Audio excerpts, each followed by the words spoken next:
आप जिन लोगों ने भी लेसिक कराया है या जो लेसिक कराने वाले हैं, उन सबको पता है कि लेसिक वर्कअप में एक बहुत इंपॉर्टेंट पार्ट रेटिना स्क्रीनिंग की होती है।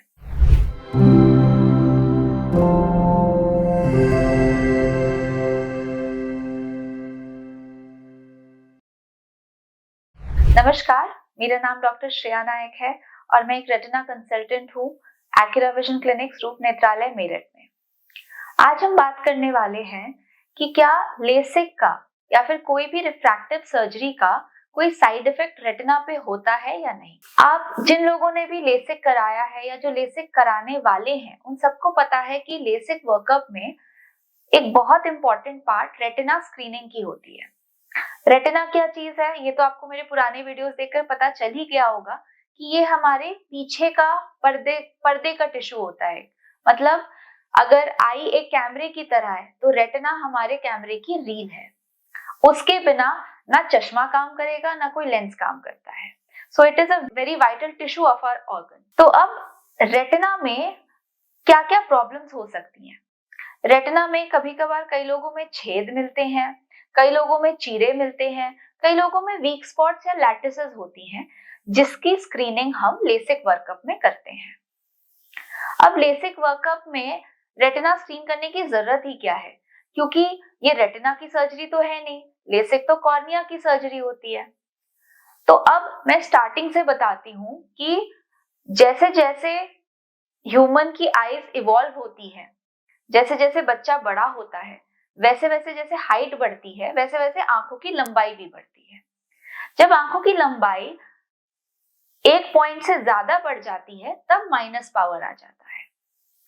अब आंखों की लंबाई तो बढ़ती रहती है, वैसे ही माइनस पावर बढ़ता रहता है। तो इस लंबाई की वजह से जब पर्दे खिंच जाते हैं, खिंचाव में आ जाते हैं, तब पर्दे पर ये छोटे छोटे छेद या वीक स्पॉट्स बन जाते हैं। तो लेसिक वर्कअप में हम इन्हीं वीक स्पॉट्स को देखने की कोशिश करते हैं। अगर कोई वीक स्पॉट मिला तो पहले रेटिना का ट्रीटमेंट किया जाता है, तभी जाकर आप लेसिक कराने के लिए सेफ माने जाते हैं। तो लेसिक, जब पहले जमाने के लेसिक होते थे तब जो उसका सक्शन पावर होता था बहुत ज्यादा होता था। आजकल के जमाने में जब लिक्विड पीआईज आने लगे हैं तब सक्शन पावर काफी कम हो गया है और हमारी आंखों का प्रेशर भी काफी कम बढ़ता है। तो ये हमारी आंख का एक मॉडल है। तो आप देख रही हैं कि ये जो येलो वाला पार्ट है वो हमारा रेटिना कहलाता है। तो जब आंखों की लंबाई बढ़ जाती है, यही रेटिना पे खिंचाव या स्ट्रेच आ जाता है, जिसकी वजह से इसके कोने कोने में कई बार थिनिंग या फिर होल्स आ जाते हैं।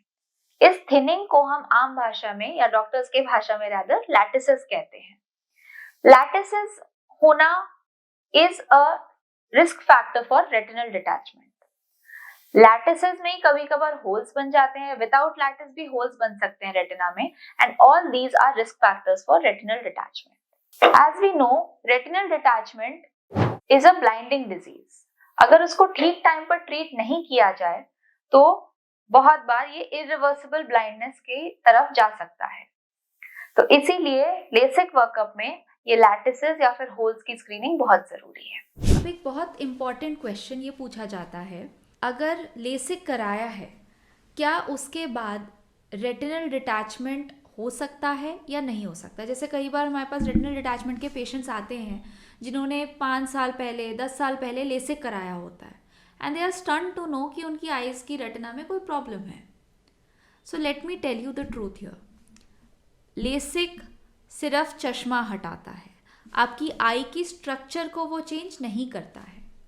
लेसिक या फिर आजकल जो नई सर्जरीज आ रही है, lenticule based surgeries like clear, smile, silk, ये सारी सर्जरीज आंखों की कॉर्निया पे होती है जो हमारी काली पुतली है। ये लेजर्स रेटिना तक नहीं पहुंचते हैं, ना ही वो रेटिना के जो वीकनेस है उसको ट्रीट करते हैं। रेटिना की वीकनेस को ट्रीट करने के लिए लेज़र बराज किया जाता है, जो कि एक ग्रीन लेज़र होता है, जो कि लेसिक से पहले हम लोगों में करते हैं। तो अगर आपका लेसिक हो रखा है तो you are still prone to retinal detachment, because आपकी आंखों की लंबाई चेंज नहीं हुई है, आपकी आंखों के पर्दे का खिंचाव चेंज नहीं हुआ है। They are still at a stretch and they will be at a stretch for the rest of your life. तो for the rest of your life, myopic patients are more prone to retinal detachment as compared to normal population. तो इसीलिए आपका LASIK does not guarantee कि आगे चलकर कोई और बीमारी नहीं हो सकती है. पर्दे की बीमारियां हो सकती हैं, उसके लिए साल में एक बार चेकअप कराते रहिएगा. अगर सब कुछ ठीक रहा तो आपका डॉक्टर आपको बता देगा कि कोई होल्स या लैटिसेस नहीं है, और अगर कुछ मिलते हैं तो उसको एडिक्वेटली लेज़र कर दिया जाता है.